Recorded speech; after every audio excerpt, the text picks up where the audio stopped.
Shalom bagi kita Bapak dan Ibu dan jemaat yang dikasihi oleh Yesus Kristus yang ada di rumah pada malam hari ini.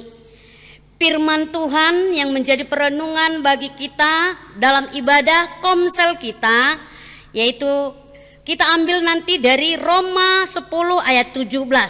Tapi sebelum kita baca, mari kita berdoa. Kami terus bersyukur kepadamu Tuhan dengan tak henti-hentinya.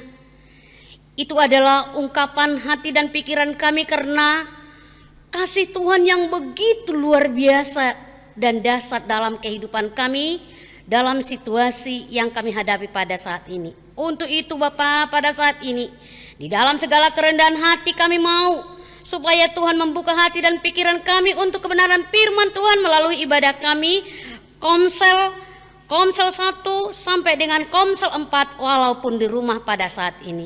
Mari urapi hamba-Mu, demikian juga anak-anak Tuhan yang ada di rumah pada saat ini. Terima kasih Bapa, di dalam nama Tuhan Yesus Kristus kami berdoa dan bersyukur kepadamu. Amin. Mari kita membuka kebenaran firman Tuhan yang menjadi renungan bagi kita, yaitu dari kitab Roma pasal 10 ayat 17. Kitab Roma pasal 10 ayat 17. Demikian bunyinya. Jadi iman timbul dari pendengaran dan pendengaran oleh firman Kristus. Sekali lagi kami bacakan. Jadi iman timbul dari pendengaran dan pendengaran oleh firman Kristus. Demikian pembacaan firman Tuhan. Tema kita pada malam ini yaitu iman tumbuh atau timbul oleh pendengaran dalam firman Tuhan. Itu yang menjadi tema kita. Bapak dan Ibu serta jemaat yang dikasihi oleh Yesus Kristus, kami percaya walaupun kita tetap beribadah di rumah, bahwa Roh Tuhan senantiasa memberkati dan menyertai kita. Nah, untuk itu patut kita bersyukur. Pada malam hari ini, firman Tuhan mengingatkan kita, yaitu berbicara soal iman itu lahir atau tumbuh dari pendengaran akan firman Tuhan. Nah, pada komsel minggu yang lalu, yaitu berbicara tentang iman juga. Contoh, saat Yesus menyembuhkan orang-orang sakit, ia hanya mengatakan, imanmu yang menyelamatkan engkau, atau imanmu yang menyembuhkan engkau. Itu yang Yesus katakan kepada, yaitu orang-orang sakit, termasuk anak Yairus dan wanita yang sakit pendarahan sudah 12 tahun. Imanmu yang menyelamatkan engkau atau imanmu yang menyembuhkan engkau. Nah, jemaat yang dikasihi oleh Yesus Kristus, ternyata setelah kita renungkan atau kita telusuri, benar. Nah, benar. Iman itu timbul dari pendengaran akan kebenaran firman Tuhan. Nah, mengapa? Keluarga yang sakit atau orang yang sakit datang kepada Yesus. Mereka datang kepada Yesus. Nah, berarti mereka mendengar jauh sebelumnya mendengar kebenaran firman Tuhan, apa yang dikatakan, apa yang dikerjakan oleh Yesus di dalam kehidupan setiap umat. Itu sudah terbukti. Jadi mereka datang kepada Yesus karena mendengar berita kebenaran atau firman yang diajarkan oleh Yesus. Jadi mereka tidak salah sasaran, tetapi mereka tepat datang kepada Yesus karena mendengar firman yang datang daripada Yesus atau mendengar pengajaran yang diajarkan oleh Yesus. Jadi mereka boleh sembuh. Nah, intinya iman itu yang menyelamatkan anak mereka atau orang yang sakit. Nah, hal inilah juga yang mendasari yaitu perenungan pada konsel kita pada malam hari ini. Iman itu timbul dari pendengaran akan firman Tuhan. Nah, apa yang mau dikatakan Paulus kepada jemaat di Roma pada saat itu? Pertama, ia menekankan supaya mereka tetap kuat. Ya, kuat dalam iman. Karena beriman itu adalah merupakan suatu kekuatan dalam hidup kita untuk menghadapi segala tantangan atau penderitaan. Dan iman itu tidak otomatis datang sendiri.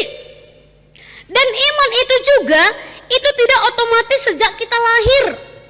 Tetapi iman itu timbul atau tumbuh dari pendengaran akan kebenaran firman Tuhan. Sehingga iman itu boleh tumbuh dan iman itu boleh kuat.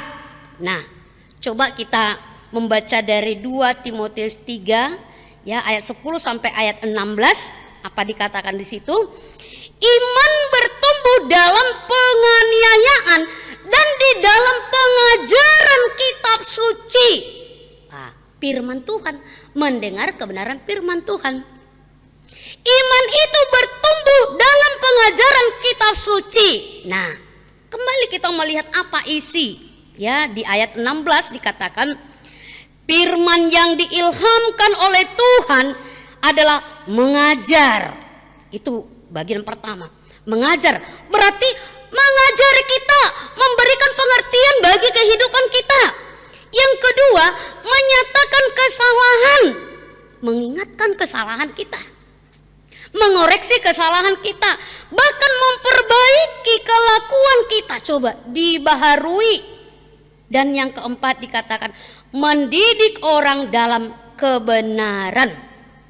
Ya, mendidik orang dalam kebenaran. Jadi dikoreksi hidup kita, diajari, diubah. Nah, dengan mendengar firman ini timbul iman kita. Oh, berarti firman itu menegur saya, firman itu mengajari saya, firman itu menyatakan salah ya.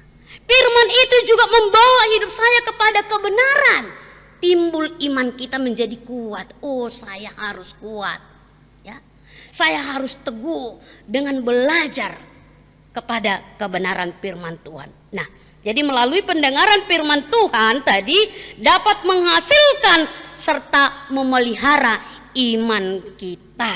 Jadi firman itulah menjadi sarananya di dalam kehidupan kita. Nah, Bapak dan Ibu serta jemaat yang dikasihi oleh Yesus Kristus. Firman itu ada sumbernya. Ya. Bukan kata orang lain, bukan kata dunia, atau bukan kata yang diberikan oleh siapapun atau melalui keturunan-keturunan. Tetapi firman itu adalah datangnya daripada Tuhan. Jadi iman itu tidak timbul dari diri kita sendiri. Itu pemberian Allah. Iman itu juga tidak datang ya dari diri kita sendiri atau mungkin dari sejak kita lahir, tetapi itu adalah juga pemberian Tuhan. Iman itu juga tidak tergantung kepada kemampuan kita, tapi kemampuan yang Tuhan berikan kepada kita. Jadi untuk itu mari kita diajak ya, kita diajari, kita diingatkan supaya iman kita tetap kuat, iman kita tetap teguh, yaitu timbul dari pendengaran firman Tuhan.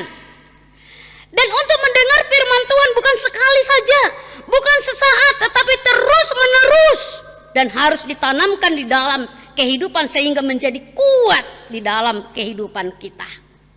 Ya, sebagaimana yang dikatakan tentang iman dalam Ibrani, bahwa iman adalah dasar dari segala sesuatu yang kita harapkan dan bukti segala sesuatu yang kita tidak lihat. Ya, jadi iman itulah yang membuat hidup kita untuk melihat ke depan karena kita punya harapan. yang sudah diberikan Tuhan dalam hidup kita. Ya. Untuk melihat ke depan.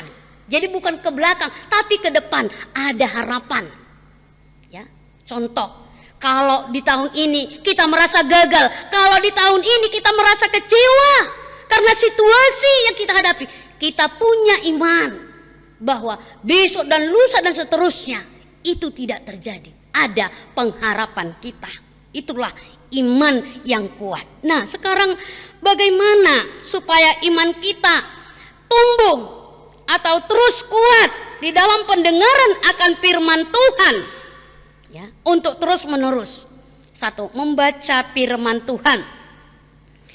Baru mendengar, ya. Baca firman Tuhan, baru mendengar. Dengar apa? Isi firman Tuhan, perintahkah itu? Larangankah itu? Baru kendalikan di dalam kehidupan atau percayai. Artinya, ya refleksikan di dalam hidup kita. Apakah firman itu menegur kita? Apakah firman itu juga melarang kita? Apakah firman itu menyuruh melakukan? Nah, baru percayai atau imani. Lalu terapkan di dalam kehidupan kita. Terapkan di dalam kehidupan kita sehari-harinya. Itulah tadi firman. Ya. Jemaat yang dikasihi oleh Yesus Kristus. Sekarang banyak orang mendengar berita, baik dari TV atau handphone atau alat-alat elektronik atau komunikasi yang lain lewat dunia maya. Dalam hal ini kita harus cermat atau kritis menyaring apa yang kita dengar. Jangan sampai kita disesatkan oleh berita-berita itu karena kita mendengar. Tapi mari kita mengambil atau menyimpulkan di dalam kehidupan kita, itu benar atau tidak. Mari kita imani itu. Ya. Sama dengan halnya dengan keadaan Israel pada masa itu. Bukankah Tuhan menuntun mereka? Tuhan tuntun, Tuhan pelihara mereka. Tetapi mereka lebih cenderung mengendalikan kemampuan dan pemikiran mereka sendiri. Tuhan mereka sebut, Tuhan mereka percayai. Tetapi mereka mempercayai diri sendiri, kemampuan, kekuatan sendiri. Makanya mereka menjadi banyak yang tersesat. Karena mengandalkan atau mendengar apa kata hati mereka, bukan apa kata Tuhan. Nah, malam ini melalui ibadah komsel kita diajar untuk mendengar apa kata Tuhan. Mari kita dengar apa perintah Tuhan sehingga kita tidak tersesat, tidak keliru apalagi di zaman ini. Jangan mau disesatkan siapapun, tapi mari kita senantiasa bersekutu dengan Tuhan, yaitu mendengar suara Tuhan yang dapat meneguhkan iman kita, apalagi kembali dengan kondisi kita sekarang. Ya, kita mendengar berita yang membuat kita panik. Itu berita dunia, tidak ada kepastian. Ya, tetapi ada berita yang simpang siur. Mari kita sebagai orang percaya, khususnya kita jemaat Gemima dan Permai, yakinkan dan pastikan bahwa hanya satu yang kita imani atau yang kita percayai agar iman kita tetap kuat untuk menghadapi situasi yang terjadi pada saat ini, yaitu dengar firman Tuhan. Itulah yang menguatkan iman kita. Karena orang percaya hidup atau selamat oleh karena iman, sebagaimana yang dikatakan firman Tuhan dalam Efesus 2 ayat 8 sampai ayat 9. Sebab oleh karena kasih karunia kamu diselamatkan oleh iman. Itu bukan hasil usahamu, tetapi pemberian Allah. Itu bukan hasil pekerjaanmu. Jangan ada orang yang memegahkan diri. Jadi untuk itu dibutuhkan kesiapan, kesetiaan kita untuk mendengar kebenaran firman Tuhan. Dari mendengar firman Tuhan tumbuh dan lahir iman yang kuat dan kokoh di dalam kehidupan kita. Kami percaya Tuhan memberkati kita, Tuhan memberkati firman-Nya melalui kehidupan kita, di dalam rumah tangga kita, di dalam pekerjaan kita, bahkan di dalam keluarga kita masing-masing, dimanapun kita berada, walaupun tetap di rumah pada saat ini. Tuhan memberkati. Kita berdoa.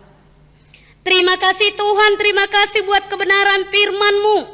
Kami percaya, berikan kami iman yang kuat, yaitu untuk mendengar kebenaran firman Tuhan, sehingga kami boleh kuat untuk menghadapi situasi dan kondisi yang terjadi pada saat ini. Kami percaya, sebagaimana juga murid-murid atau rasul-rasul Tuhan meminta kepada Tuhan, tambahkan iman kami. Demikian juga pada saat ini kami percaya, tambahkan iman kami Tuhan, tambahkan iman percaya kami bagi keluarga-keluarga kami, terutama jemaat Medan Permai, sehingga kami boleh kuat dan kokoh. Terima kasih Bapa.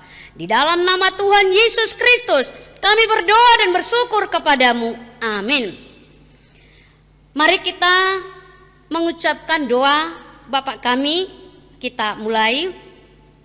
Bapa kami yang di sorga, dikuduskanlah namamu, datanglah kerajaanmu, jadilah kehendak-Mu di bumi seperti di sorga.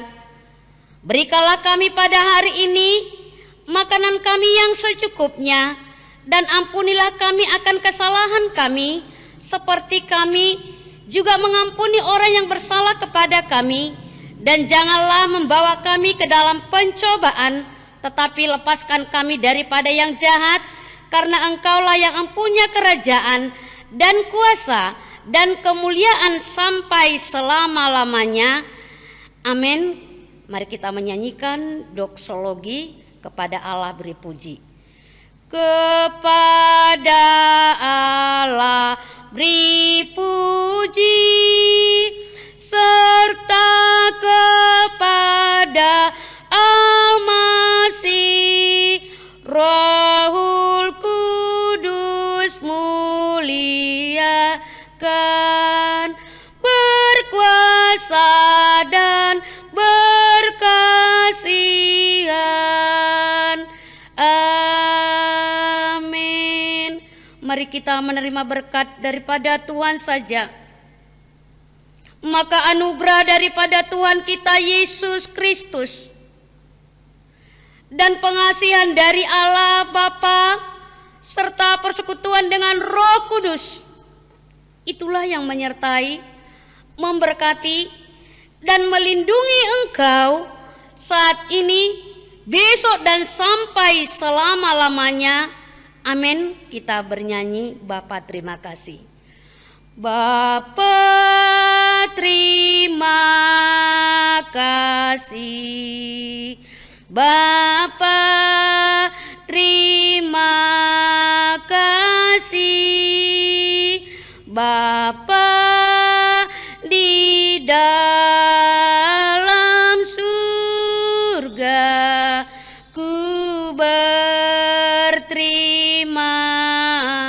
kasih. Amin. Shalom bagi kita semuanya. Tuhan memberkati. Sampai jumpa kembali di Komsel minggu yang akan datang.